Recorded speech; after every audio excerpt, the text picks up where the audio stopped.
దాదాపుగా ₹1,00,000 దాకా ట్యాక్స్ మిగులుతుంది ప్రజెంట్ ఉన్న సిచ్యువేషన్లో. అంటే ట్యాక్స్ ఉంటుంది 12 దాటినటువంటి వాళ్ళకి ఉంటుంది, కానీ స్లాబ్ మారదు కాబట్టి కట్టే పన్ను కొంత తగ్గుతుంది. ఇది బేసిక్గా మోడీ తీసుకొచ్చినటువంటి ఒక అద్భుతమైనటువంటి సంస్కరణ. దీంతో ఏంటంటే క్యాష్ మధ్య తరగతి, ఇప్పుడు పేదవాళ్ళకు వచ్చేటప్పటికి ఉచితాల పేరుతో ప్రభుత్వాలు ఎంతో కొంత డబ్బులు ఇస్తున్నాయి. ఆ డబ్బులు సమాజంలో రొటేట్ అవుతున్నాయి. ఆ రొటేషన్ వలన జిఎస్టీ నడుస్తుంది, వ్యాపారాలు నడుస్తున్నాయి, వ్యవస్థలు నడుస్తున్నాయి.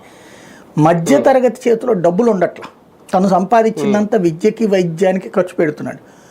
ఆ విద్యా వైద్యంలో జిఎస్టీ వస్తుంది వీళ్ళకి. కాకుండా నెక్స్ట్ వీళ్ళ చేతుల్లో డబ్బులు రొటేట్ అయితే కొంత కొత్త సెక్టార్స్ డెవలప్ అవుతాయి. ఫర్ ఎగ్జాంపుల్ ఒక మధ్యతరగతి వాళ్ళు ఇట్లాగా డబ్బులు ఉన్నాయి కదా అని ఏది పడితే అది కొనేరు, ఒక సేవింగ్ మీద దృష్టి సారిస్తారు. ఆ విధంగా కొంత లిబరల్ ఇన్కమ్ ఉంటుంది గవర్నమెంట్ దగ్గర. అంటే బ్యాంకుల్లో డిపాజిట్ల రూపంలో ఉంచడము, లేకపోతే సేవింగ్స్ బాండ్స్ కొనటము, ఇట్లాంటిది. ఫ్యూచర్ గురించి ఆలోచిస్తాడు మధ్యతరగతి ఎప్పుడు కూడా. రెండవది వచ్చేటప్పటికి ఏ హౌసింగ్ లాంటి పర్మనెంట్ ప్రాపర్టీ మీద దృష్టి సారిస్తాడు. అప్పుడు మనీ రొటేట్ అవుతుంది.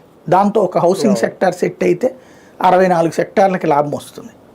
లేదు ఈ డబ్బులు తీసుకెళ్ళి ఏ గోల్డో కొన్నా మళ్ళీ అక్కడ జిఎస్టీ వస్తుంది కదా. మ్యాక్సిమం మిడిల్ క్లాస్ ఈ మూడింటి మీదనే కాన్సన్ట్రేట్ చేస్తారు.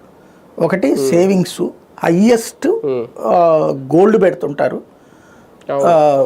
లేదంటే ఎఫ్డీల రూపంలో పెడతారు. మూడవది ఈ ఇల్లు కొనుక్కోవడం, అంటే ఇది కొనుక్కున్నప్పుడు అప్పు ఇది దృష్టిలో పెట్టుకుని కొంటారు కాబట్టి ఇది. ఇంకోటి తను ప్రతి మధ్య తరగతి వాడు, నాకే ఉంది ఎప్పుడో 2008-9 టైంలో తిరుపతిలో చేస్తాను